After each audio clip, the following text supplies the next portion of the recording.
Hello again. This is Josh Carr with The Real Angle, and today we're speaking with Josh Fuhrer. How are you today, Josh?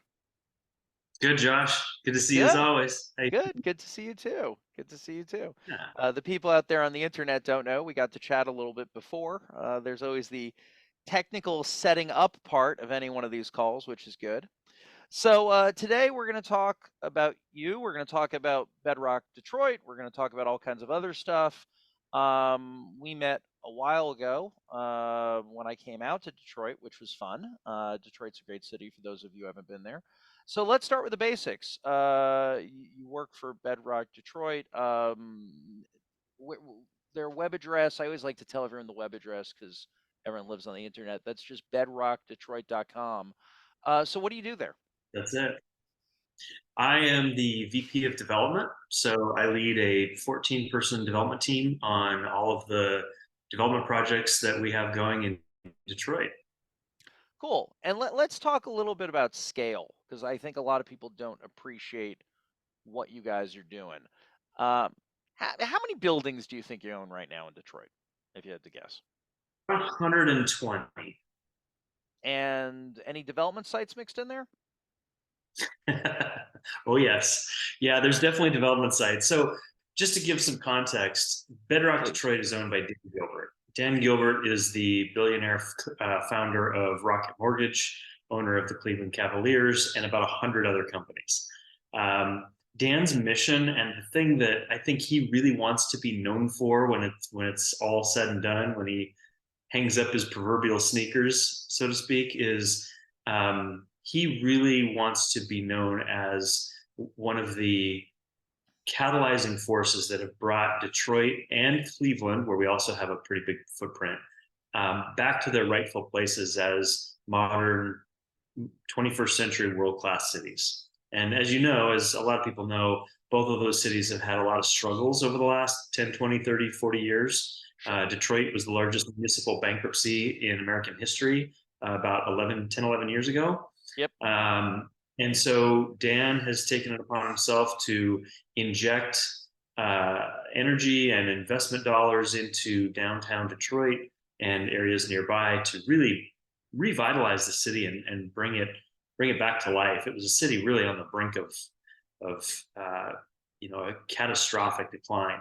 Oh, It failure. I went mean, from yeah. I mean, over 2 million people in population back in the 50s down to 650,000 today. So just an enormously big swing. And the idea behind Bedrock is to really try to bring it back. well, yeah, and it's interesting talking about this stuff because when people talk about, oh, we're doing a big project, I don't think they understand that, what you guys are doing in Detroit right now, and I don't think this is puffery, is arguably the largest development of a major city in the United States today. I mean, it's the only other Yes. markets I can think of, the only other scale I can think of that's comparable is looking at some of the stuff that like China's done with like building new cities or like, like Dubai, like that kind of like insane. You're basically like a government at that point in terms of scale, you That's know. right. That's Um, right. We are effectively a privatized version of an economic development agency. right, which is insane. And I mean, not to get too into my personal history, but I have a family member who's pretty senior at a major economic development agency. And when I spoke with him about the scale of the kind of thing you're doing, and it's like, yeah, that's what you do when you're like the state of New Jersey or something. You're like your government at that point. And I think what's interesting is, and correct me if I'm wrong, I mean, you don't have eminent domain power, so you have to buy land just like everybody else. That's right. And when a property owner knows that it's Bedrock making the offer, the price always goes up Right, because they just figure your because pockets they are know. deeper than everybody else. Well, that's why we use shell buyers in our industry if we can, or try to Right. do things on the down low rather than say, "Hey, I'm rich. Will you sell me property?" Yeah. Um, and how long have you been there? I've been at Bedrock about a year and a half. Cool, cool. And career trajectory, just because also I want to understand what you do, not just Bedrock. I mean, Sure. what were you doing before you came there? So I got my start in real estate in the late '90s as an on-site property manager. It's at a light tech property apartment complex, Low income and housing tax credit. Yep. exactly. And so I Graduated from that to flipping houses. Decided that was way too much work. Decided to go to grad school for commercial development. Ended up going to work for one of my professors, who, by the way, works for us now here at Bedrock, which is kind of fun. Exciting, Uh, sure. and that was in the early 2000s. Does he And work for you or just at the company? he's on my team. Yeah. Okay, cool. That's amusing. Yeah. Okay, good stuff. Yeah. Good stuff. Yeah. It's Figured kind of I'd ask. fun. Okay, He's working as a consultant, not as an employee, so it's not fair enough. apples It's to it's apples, it's but not weird. It's not like hiring your ex-wife. I get it. I get it. Yeah. that's Okay. right. Okay. Um, and then after working for him for a couple of years, I decided to hang a shingle and start my own development company. This is all in Portland, Oregon, where I'm from. Sure. And 15 years went by, and did some really cool projects, and uh, got a call from a recruiter who represented Bedrock and said, we really like the social impact and community driven approach that you take with your projects. How would you like to do that at scale? And so I thought, that could be kind of fun, because I've been doing social impact community development kinds of projects for, the better part of 15, 18 years, and have found a lot of benefit, not only from a community standpoint, but also from a business standpoint, to taking that approach. And I just, Dan's mission of for more than profit, really trying to do projects to affect a greater social good, really spoke to me. And so to be here, and to be able to go from managing $100 million projects to managing $1 billion plus projects, Right. 50-story towers, and really exciting stuff is it's a once in a career opportunity. No, the scale is, again, usually to be able to do something of that level of scale, you'd have to leave the country. So that's pretty amazing that you were able to do it and, not have a passport, which is kind of cool. So in terms of the redevelopment of Detroit, and we can talk about Cleveland too, but let's just keep talking about Detroit for a bit. Um, Timeline. I mean, when you think about the end of this project, considering you have 100 plus buildings, many of them are development sites, and from what I understand, not to put words in your mouth, but you're doing retail, you're doing residential, you're building community type facilities, like entertainment type locations, like that sort of stuff. When is it done? Like when you think about how far these projects go out, how many years out are we talking? So we typically, when we do our planning, our capital planning for projects, we have not just single projects on a single plot of land, but in several cases, we have entire districts. We have a waterfront district where we own almost 30 acres of land on different parcels that are not contiguous. We've got similar kinds of districts throughout our portfolio. We look at a 30-year timeline. I mean, we've got projects that we're literally mapping out, like, well, we're not going to touch this for 15 years, but when we do, we think it's going to look like this. Right. So it's sort of like asking an economic development agency when they're done. They're Sure. never really done, because they're Sure. always there. And I think you know, uh, the United States has a history of family offices that have done very well in some line of business, whether it's the Ford family or the Rockefellers, or others, and Sure. that legacy lasts 100 years or more. The Ford family, Henry Ford's name is all over Detroit for obvious reasons, and they are still very active in philanthropy and in developing real estate projects throughout the Sure. city. It's been Well, and, going on and, for I- and I could be wrong, but I'm also pretty sure there's still a Mr. Ford on their board. Like they still have a yeah. Go substantial economic go Ford. ownership. Yeah, because Yep, very again, active. yeah, you kind of stay in it. No, it's interesting. I mean, we have generational wealth in this country, and so yeah, I mean, if you've got a family that does a thing, you kind of keep doing it. So that gets me into an interesting question, which is, when I talk to people who work in the family office business, usually it's they made a bunch of money doing something, and then they say, we're going to take that money and we're going to set up a family office for the kids, and we're going to invest money in, stocks, bonds, art, whatever. And, traditional family office, they manage money.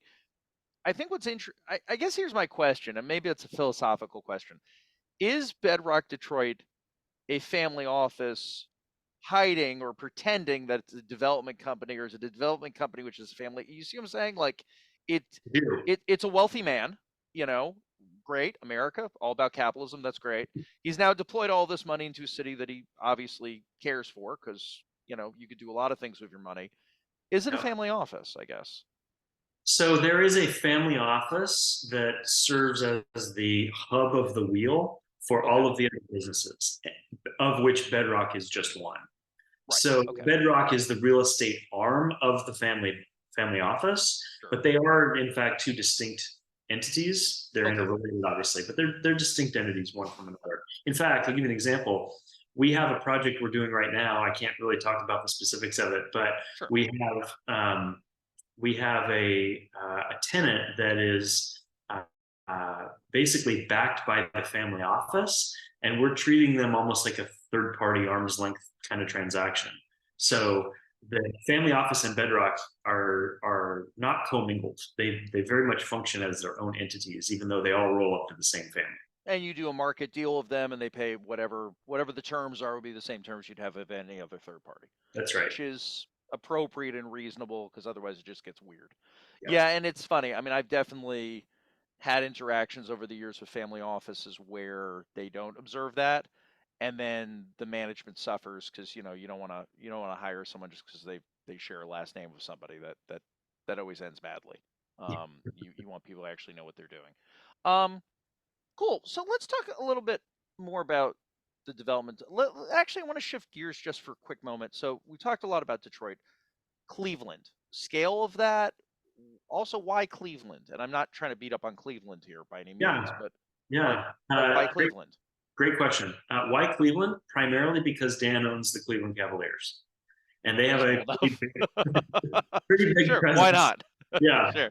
yeah, and the arena that they play in. Okay. So So he uh, cares. He goes to Cleveland sometimes. got Sure. skin in the game in Cleveland, and Okay. we actually have a whole team down there that runs the development projects for Cleveland, about Okay. 30 people. But we've got a $3 billion waterfront project in Cleveland going right now. That Okay. will take probably 20 to 30 years to fully execute, but I think there's 30 different parcels in that waterfront district, and some big plans for downtown Cleveland are pretty. Years ago, and this is related, and I didn't realize we had this connection, but years ago, I worked on a consulting team for Cuyahoga County to try to figure out what to do with their waterfront. So I will after this call, just for us, I will send you links to stuff I did for them, Cool. because I wouldn't be surprised. I mean, I think they still own their land. I don't think it's your site, but I'd love to compare my conclusions 15 years ago of what you guys are Yeah. doing, and I don't know, Love see it. if it's funny because if you do consulting, the joke is every 10, 15 years you'll produce reports, and the first thing you always do is see what the guys 15 years ago did, and Right. hopefully you're giving advice which is different because otherwise why are they paying you? But whatever, it is what it is. Um, anyway, so back to Detroit. So let's talk a little bit about zoning. I mean, you're rebuilding a city. You don't have governmental powers as discussed. Right. Um, I guess you must be talking to city planning all the time. I mean, there's supposed to be a lot of zoning conversations. Um, Yes. is it? I mean, how much input? I guess has the city been good about having like a master plan? I mean, how has that worked with you guys It's having interesting. your own plans? You know what I mean? I think the conversation with the city of Detroit is probably a little different than conversations a typical developer would have with any other city. And I Okay. say this as somebody who not only ran my own development company for 15 years, but I also served in local government for 10 years as both an elected and an executive. So I I have did a not pretty know good that. Good sense stuff. of how city governments think and operate. Hmm.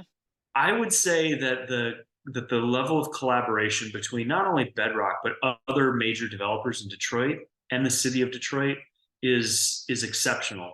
Pretty much, we have, I won't say carte blanche to do whatever we want.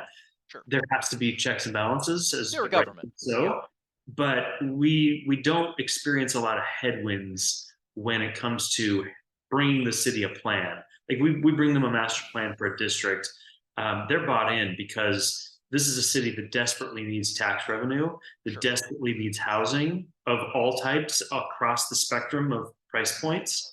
Um, and I think, if anything, the headwinds are a little bit that city councilors don't like to give tax breaks to billionaires, just generally speaking. Philosophically, sure. Sure. So we have to be very mindful about how we craft our narrative, craft our story around how this benefits the people of Detroit.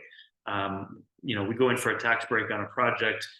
Recently, we had a project where we were asking for a 10-year tax abatement on a property tax abatement on a project, a Which development they do site, for developers all the time. I mean, all the that's time, very everywhere. common in our industry. If you So build we something, ended you up get a tax abatement. That's right. So we ended up increasing our commitment to the number of affordable housing units we would build throughout our portfolio as an offset. So there's Typical trade. like Typical trade. that, but that's probably the biggest sort of headwind I would say that we've had in terms of dealing with the city. And I wouldn't even call that a headwind. That's just garden variety horse trading. But in general, it's very collaborative between the public and private sectors here. Well, and it's good to talk about that because, I mean, for people listening, maybe they understand, maybe they don't, depending on how deep they are in the industry. But, many states, like my home state of New Jersey, will say there's an automatic 5-year tax abatement if you build something. And, the taxes kind of come in 20%, 40%, 60%, what have you. And if you want anything more than the standard garden variety 5-year tax abatement, then it's a horse trade. Like you got to do more affordable housing, you got to make a contribution towards building a park, you got to Yep. give us something if you want to get something. And Yep. that's how city governments pay for a lot of stuff because they're not rolling in money and their only other option is to tax the citizenry. So given the option of taxing the developer or taxing the citizens, Yeah. uh, you One know, gets reelected and one won't. right, yeah. I don't get to vote as an entity, so there you go. That's just unfortunate. For better or for worse, that's how government works. It is at best messy, but such is life. No, that's interesting. I mean, and again, because Detroit, frankly, was suffering for so many years. It's not a bad thing if someone says, "Let's bring in a ton of money." I think the Cool. track So record helps too, right? Like sure. Bedrock's been around for 12 years now. It was founded, no, sorry, founded in 2010.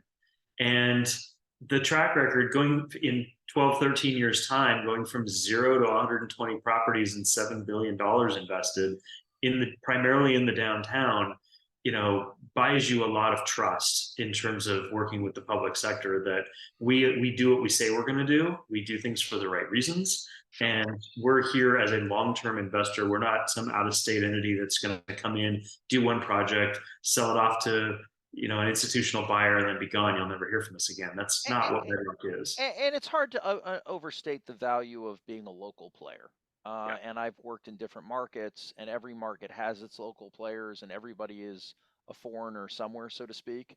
And Mm-hmm. yeah, you definitely get a different kind of welcome when you're the local guy versus the out of state guy, which, Yeah. is to be expected because, again, politics. Um, Cool. So, one thing I always like to talk about with people is on a recent deal, surprises both good and bad. I always like to talk about, development deals never go right, and they always act in funny ways. So, can you think of a deal you've worked on recently where you had an unexpected surprise, either good or bad? Oh gosh. Um, And again, I'm putting you on the spot, but I always like to ask people, like, things that worked out, unexpected. I mean, you've done such major scale stuff. yeah, we have a project. I won't say which one, Sure. um, Don't need but to know. Just always like but to ask. we had a project where we were required per the development agreement to break ground on construction by a certain date. Sure. Did not have drawings done yet by that date, Which and had happens. to had to start core and shell work regardless. And Okay. we didn't get a full set of core and shell CDs until we had already poured the 20th floor. So that was kind of an unexpected surprise. That's pleasantly insane. So you're built. So you don't have finished construction drawings, but you're building a building. Yeah, and I love it. it gets even thicker because um, all of the tenant fit and finish drawings are still being worked out, and Got it. we're 75% of the way done with core and shell.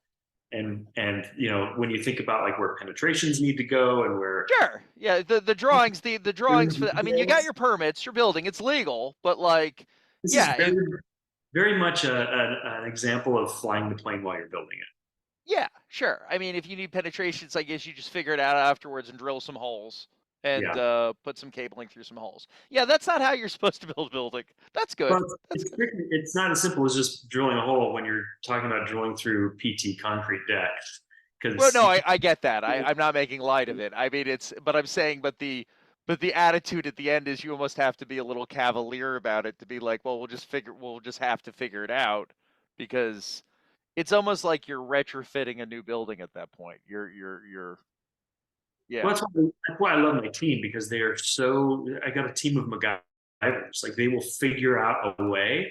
sure. I remember professor in college, the one actually who's working with us here in Detroit.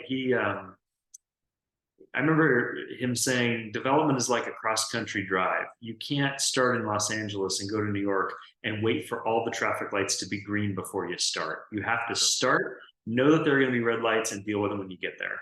And that's been very much the ethos of our team because we've had some pretty crazy um, challenges with the logistics of projects that could not possibly have been anticipated when we started. Yeah, construction, unfortunately, Really? for better or for worse, stuff happens. I mean, it requires a certain, and I think that gets to the personality type of people who work in this industry. You have to be able to deal with the fact that some days it's fine, and some days your hair is on fire, and you know, Not good.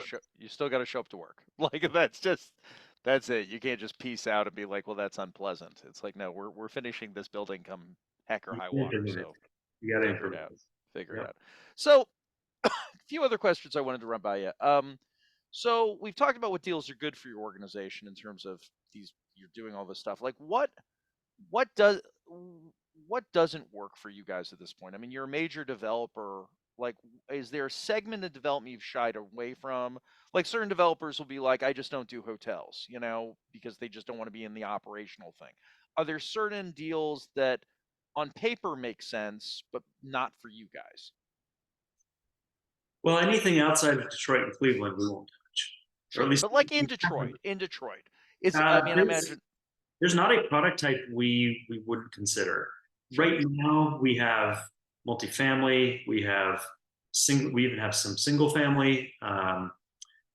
Early in Bedrock's lifespan, there was some historic single family homes that were renovated, $1 million homes, beautiful, sure. as part of a bigger development. But we've got office, we've got multiple hotels. We have a partnership with Henry Ford Hospital to do a project on their campus.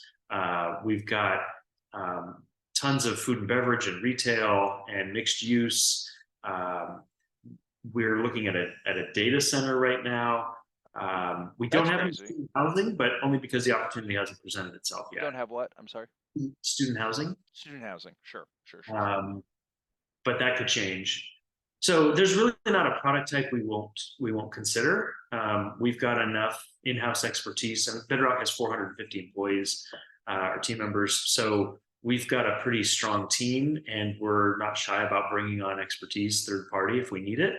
Um, but if it's a project that will make an impact, and and especially if it helps to enhance the value of what we've already built, then we'll take a strong look at it. We don't benchmark to a 15 or 18% IRR, and if it doesn't hit that, then we're out. We don't operate that way.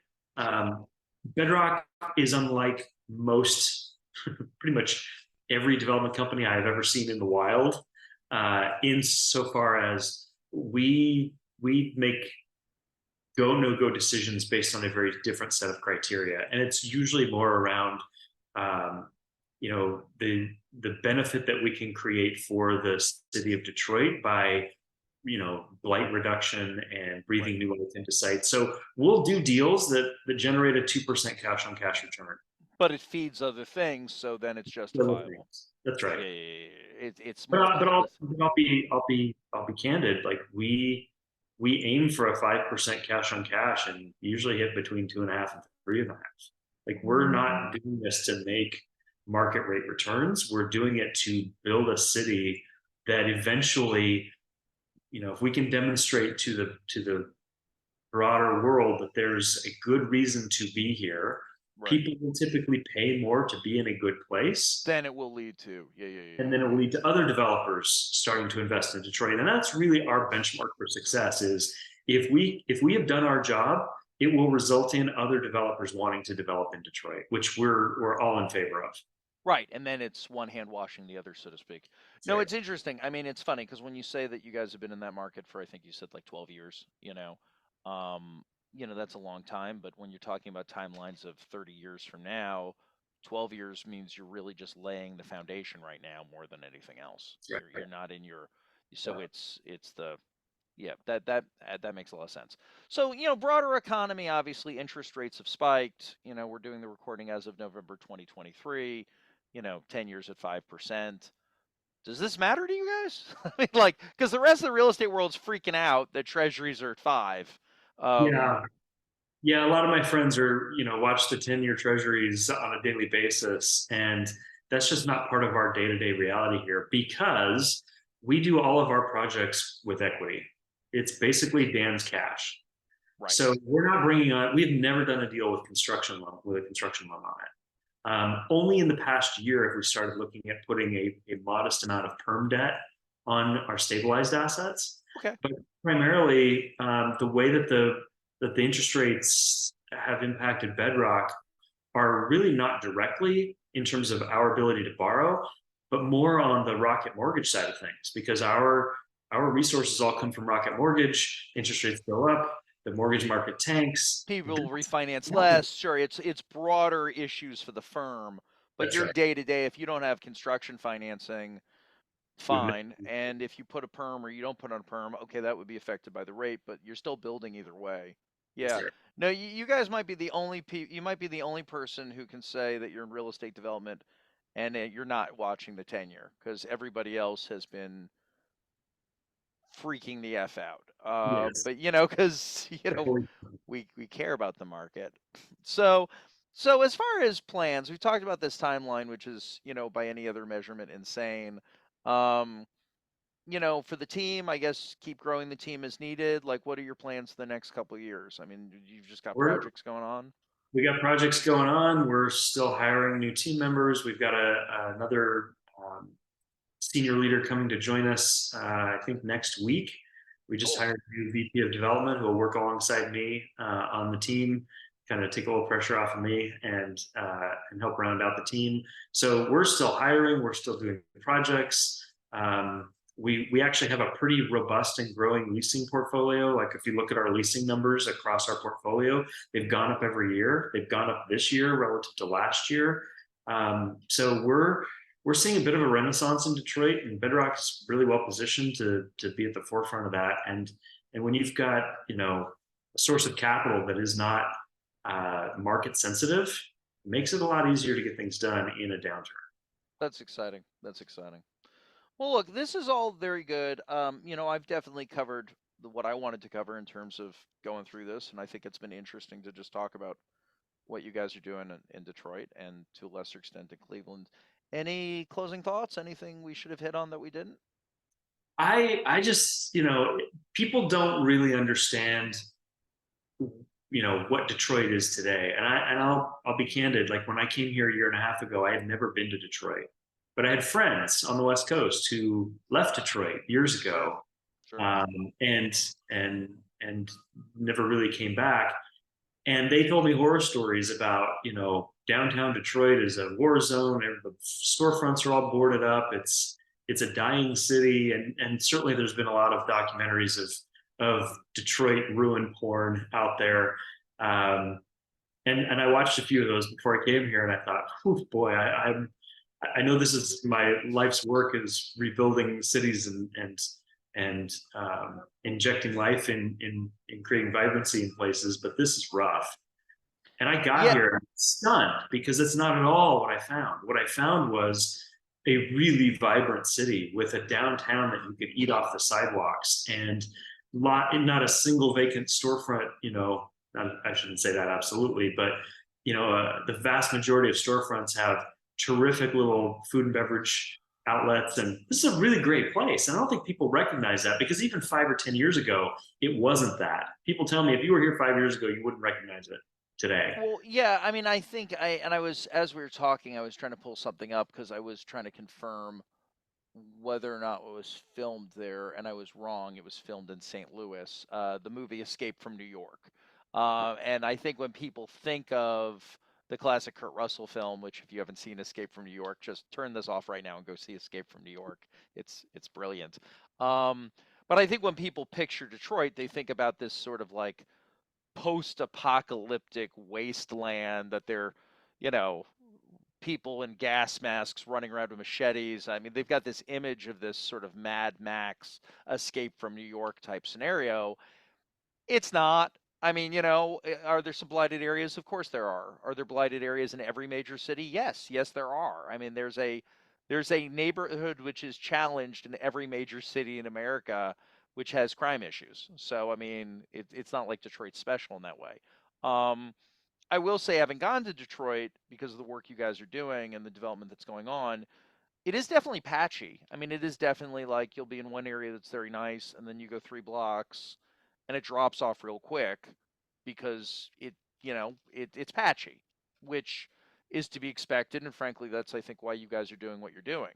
But yeah, I mean, it's definitely a city that has a lot to recommend itself. Um, I think it's also true that there are other developers in the city doing really great things in other parts of Detroit. Like the Midtown area has really come a long way. It's a great little area with obviously anchored by Wayne State University, but also there's a ton of new restaurants and cafes and bars and things that are as good as you'd find anywhere. And really there's a lot of fun places here that I don't think until you've been here, I don't think you really understand just how far Detroit has come in the last 10 years. no, and I appreciate that. I would say also just to add to that, I mean, I've taught finance for years in Columbia, and like half my students are foreign nationals. And a game I like to always play every year is you say to the students, and I always pick the German kid because I want a control group. So I'll say to my German kid, because we always have a German, I don't think he knows that he's my control group, but I'll say to the German kid, name the biggest cities in the United States, and you'll get the major cities, you'll get New York, Miami, what have you. But some cities just get skipped over because, from a European perspective, those cities do not exist. Like Chicago, one of our great cities, traditionally, Europeans do not vacation in Chicago. They go to New York, they go to Miami.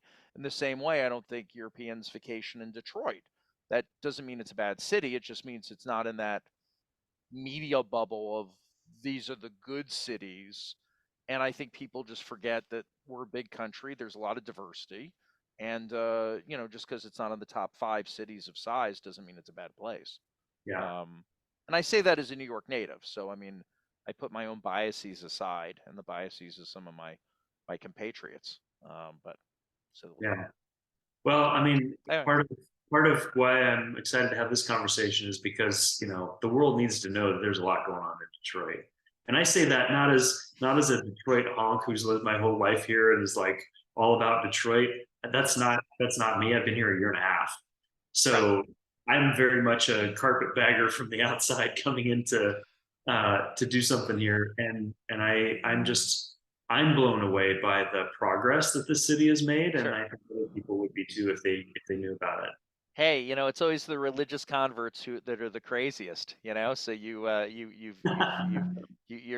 a religious convert. You're the one who's the true believer. So it's a beautiful thing. It's cool. Well, look, I'm glad we got the chance to talk about all of this. And for those of you out there on the internet, again, bedrockdetroit.com, definitely worth checking out their website, seeing what they're doing. And we'll be back next week for more fun. This is going out both as a podcast, also as a YouTube video. So for podcasts, just go look for Real Angle. And for YouTube, if you just Google my name, Joshua, last name Kahr, the YouTube will be there, and you can see our unusually good looking faces. So with that said, thanks again for joining me, Josh, and look forward to seeing you again. Pleasure. Thanks, Josh. Cool. Thanks.